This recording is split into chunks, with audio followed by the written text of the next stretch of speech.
Right now, President Trump will head to Pennsylvania today for a rally at U.S. Steel. It comes in the middle of another twist in his trade policy.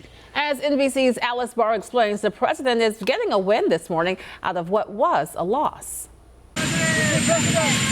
President Trump heading to Pennsylvania today for a rally at U.S. Steel on the heels of a new reversal, allowing his sweeping tariffs to remain in effect for now after a federal appeals court temporarily paused a ruling by the Court of International Trade that blocked most of the president's tariffs because they said he'd exceeded his authority and using an emergency powers law and sidestepping input from Congress.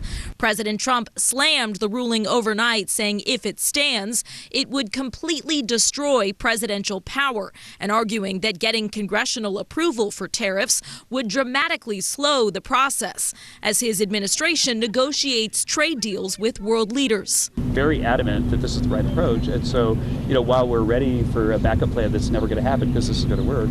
The White House does have other means of enacting tariffs without emergency powers, leaving business owners like Victor Schwartz, lead plaintiff in the trade case and founder of a small New York-based wine company, guessing what's coming next. The tariffs are a cash flow killer, particularly impactful for a small business. This kind of uncertainty is terrible for business. Treasury Secretary Scott Bessent weighing in overnight on the state of trade negotiations, saying some deals are close, while on the closely watched talks with China. I would say that they are a bit stalled. The White House promised to reach 90 deals in 90 days, leaving them until July 9th, with few announcements so far.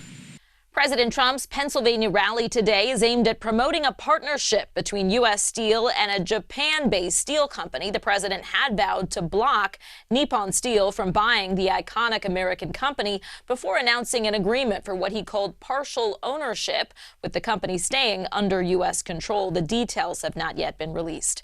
In Washington, Alice Barr, NBC News. In South Carolina, revenge porn is now a felony that could land you 5 years behind bars. South Carolina is the last state in the country to criminalize revenge porn.